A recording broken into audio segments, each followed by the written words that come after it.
In this video you will learn how to implement custom Angular table without any libraries with such things as sorting and filtering.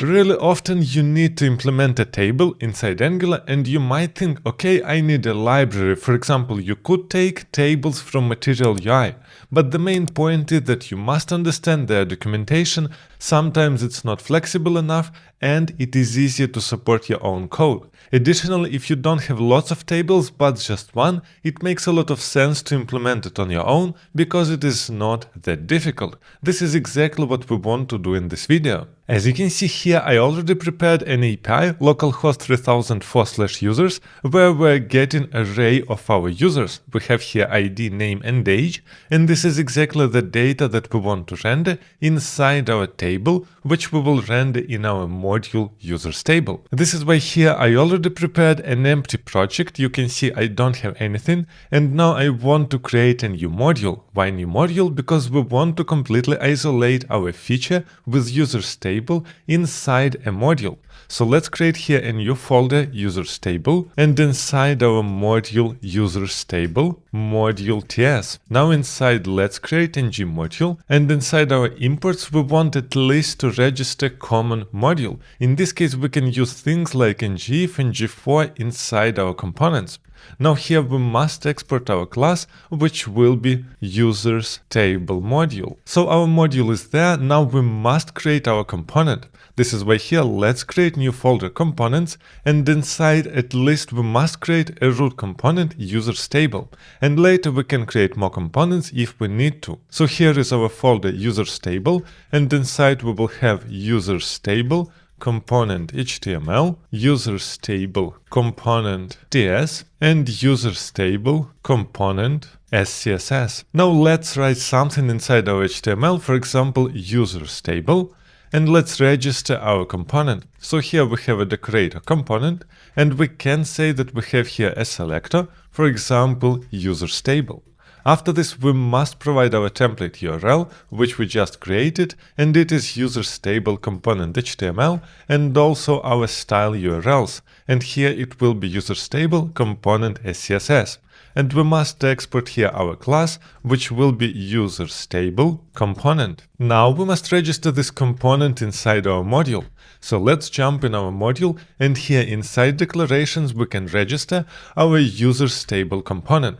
But it is not all, we also must export it because we want to render it inside our app component. This is why here we can export our users table component. And the last step that we need to do, we must use this module inside our app module TS. So here inside imports, we can add our users table module.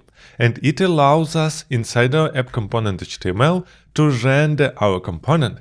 This is why here we can write users table, and this is exactly the component that we just created.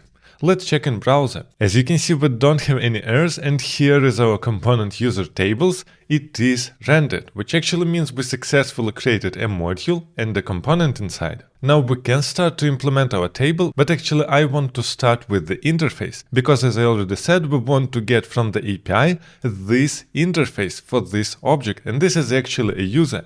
And it makes a lot of sense inside a users table to create a new interface.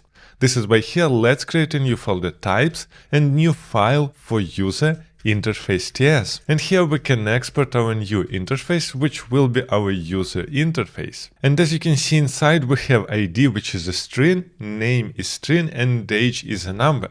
So let's do this now. Here is our ID, name and age, which is a number. And our interface is ready and we can reuse it everywhere. Now we need to somehow fetch this data from the API to render it inside our component. Because typically we are not rendering inside table some static data, we are getting this data from the API.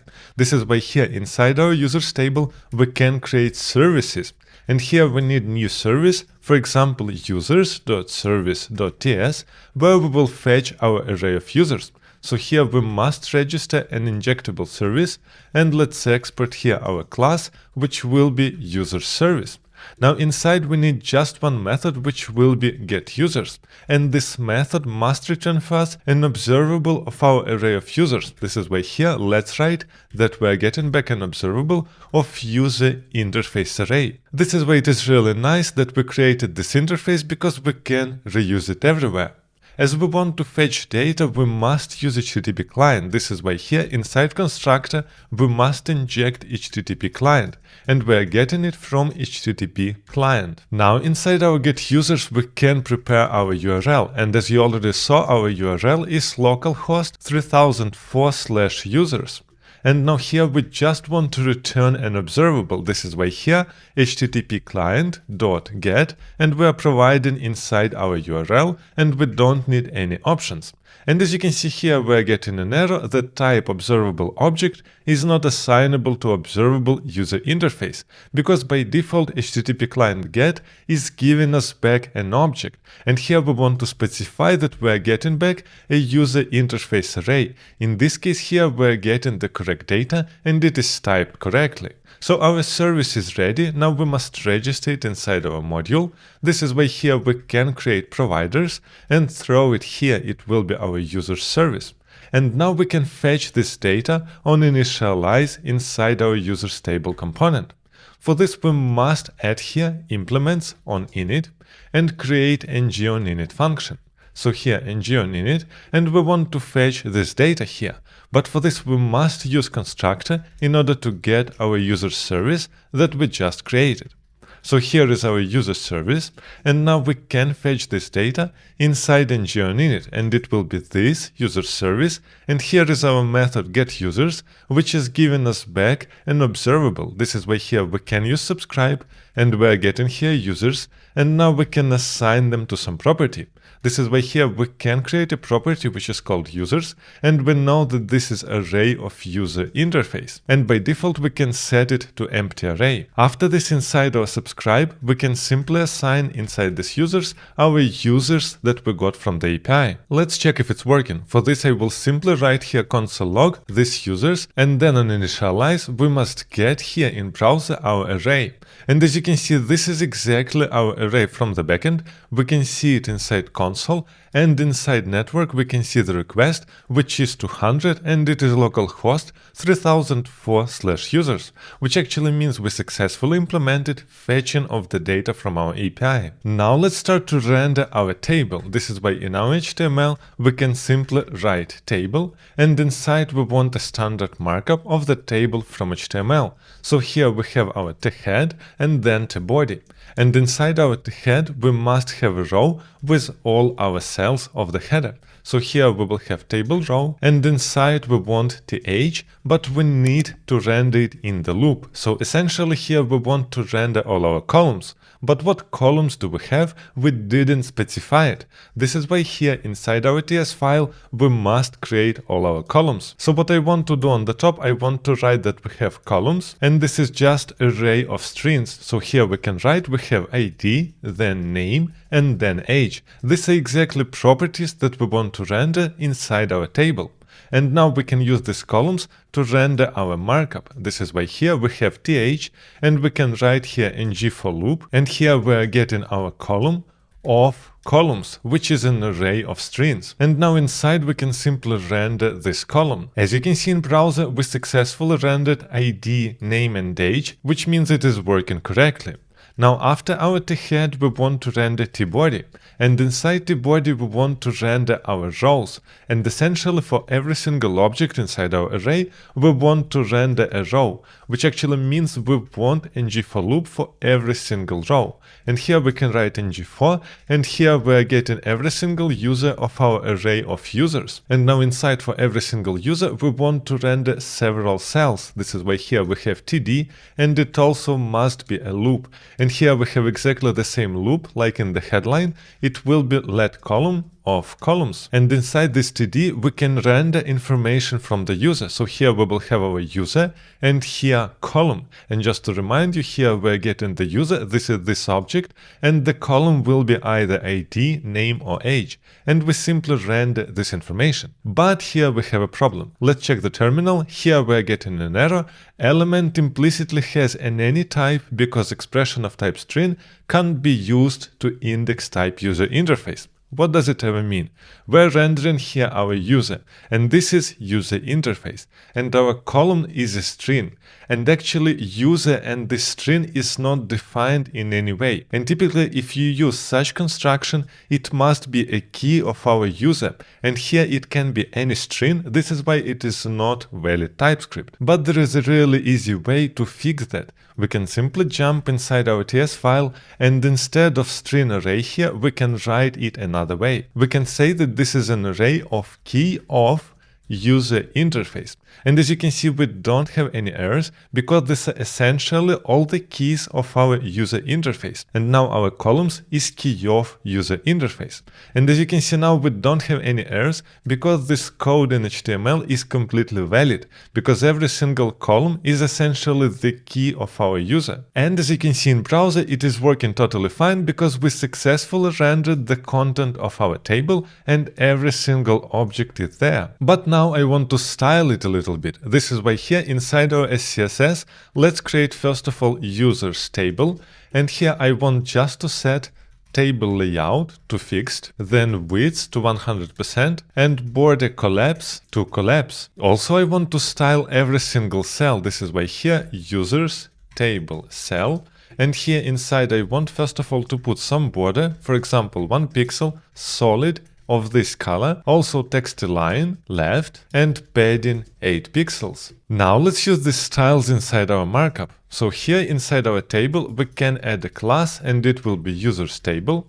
And now inside our th we want also a class users table cell, but also here inside td we want a class users table cell. As you can see in browser, now it is looking much nicer. We have a full width table and here all our cells are correctly styled. But it is not all. I really want to capitalize the names in our header. And for this we can create an additional function. And we can name it, for example, capitalize. Actually this function can be reusable across the whole application, but as we have just a single feature, we will write it here. So we want to capitalize a string and get back also a string. This is why here we can return string character at 0. This will be the first character. We want to transform it to uppercase and then add here string substring 1, which actually means we're taking all symbols except of the first symbol.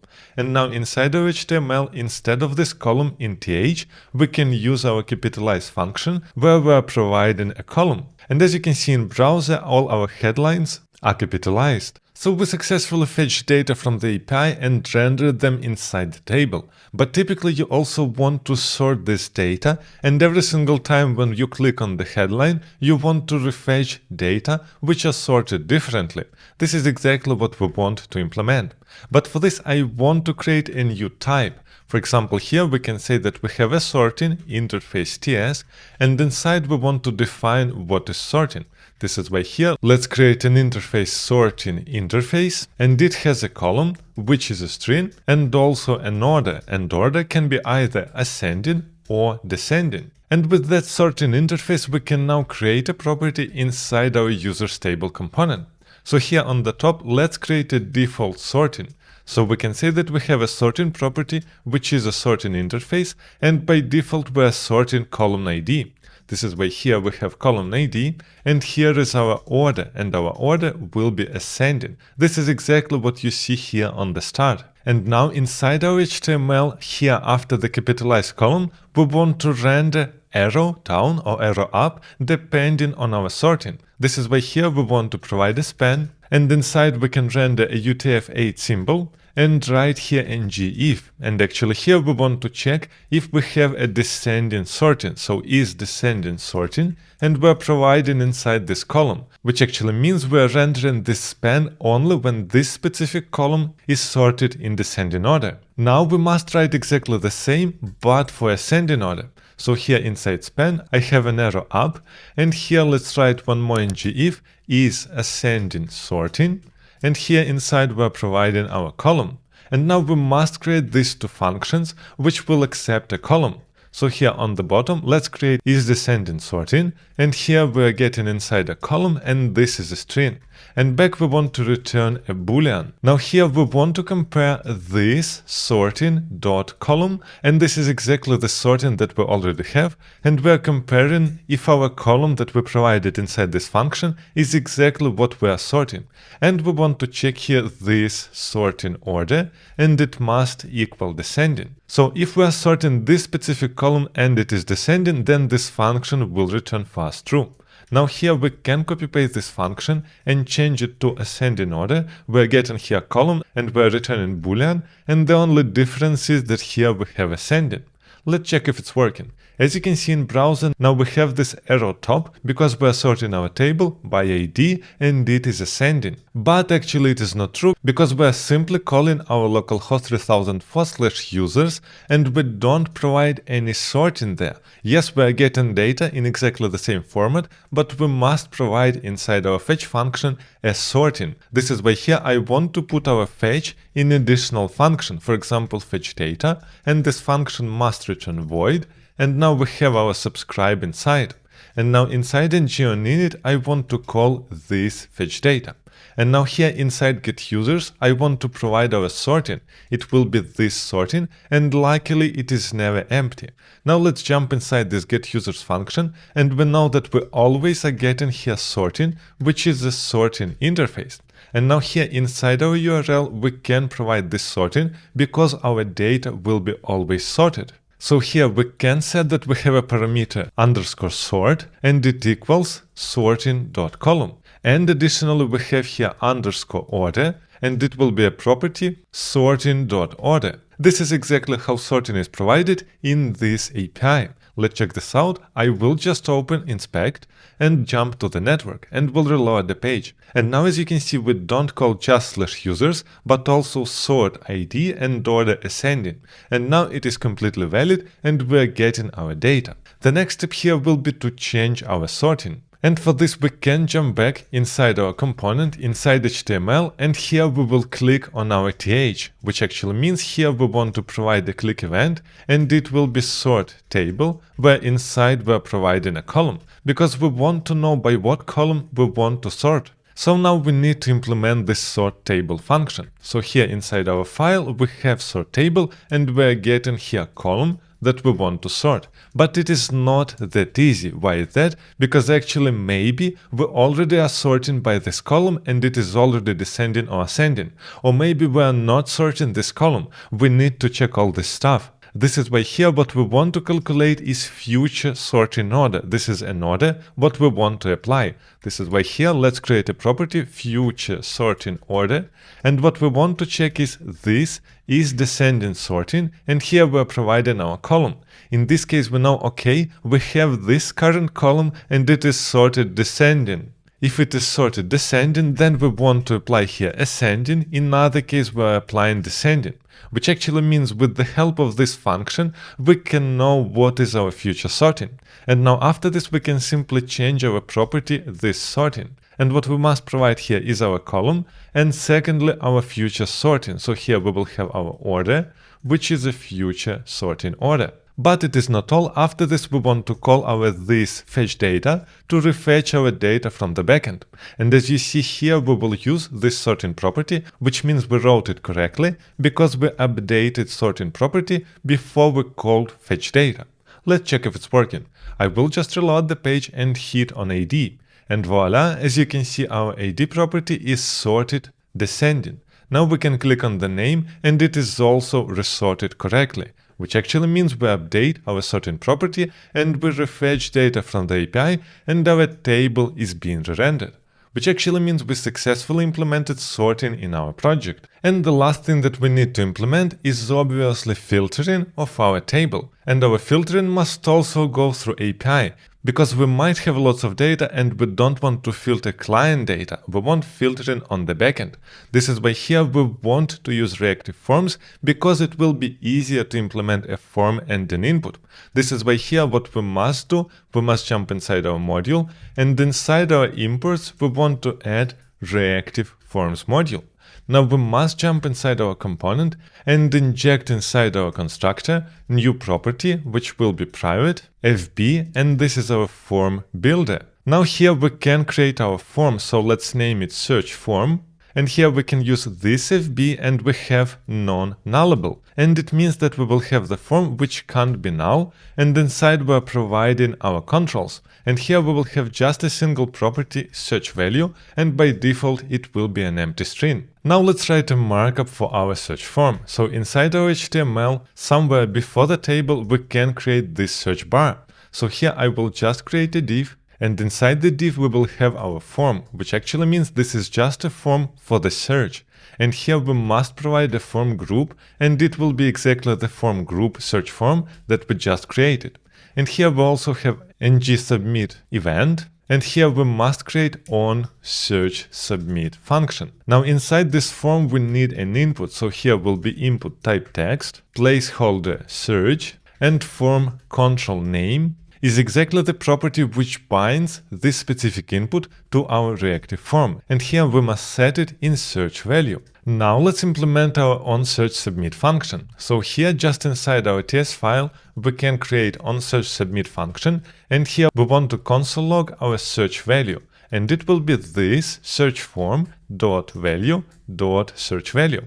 Let's check this out. I will reload the page and inspect our table. And when we are typing something inside search, nothing happens, but if I'm hitting enter, we are getting our search value inside the console. This is exactly how we implement a form by using reactive form. But here is a small problem, our CSS is not looking that nice. This is why here for our div, we can create here a new class, which is called search bar, and just put there some margin. So let's create here search bar. And here we just need to provide, for example, margin bottom 20 pixels. And now our search is looking much better. Our next step here is to store our search value, because essentially we must do exactly the same what we are doing with sorting. We have here default sorting, and we can create also search value, and it also will be default, and this is string, and by default we have an empty string, which means we don't search anything. Now we want to change this search value when we are submitting the form. This is why here this search value equals this search form dot value dot search value. And as you can see, when I'm saving this, I'm getting type string or undefined is not assignable to the string. This is totally fine. We can simply check here that if we don't have a value, we want to provide here an empty string. So when we are submitting our search form, we just change this search value. But it is not enough, we also want to refetch our data. This is why here directly after we are calling this fetch data. But our fetch data function does not know anything regarding our search value. This is why we must provide here inside also this search value. And this is totally fine because by default it is an empty string, and then we will get all our items. Now here inside our getUsers function we can create a search value, and we know that this is always a string. Now here we must provide one more parameter, and it will be and name underscore like equals, and here we are providing our search value. What it does, it checks like, which means it is not strict equal, it is just that we have these symbols that we are searching inside our name. And this is totally fine to have here an empty string. Now here we are providing always search value, which means it will work even uninitialized correctly. Let's check if it's working. We don't have any errors here. Let's reload our page, and as you can see on initialize we are getting exactly the same data. But here inside network, as you can see, we are providing name like empty string. This is totally fine. Now here we can simply write jack, and we are refetching data from the backend with name like JA, and it is only jack. Now here if we will just remove our search, we're getting all this data back again. This is exactly how you implement filtering inside the table. As you can see, it is not that difficult to implement tables inside Angular on your own, and then you have full control of what you are doing. And actually, if you're interested to know how to implement pagination inside Angular, make sure to check this video also.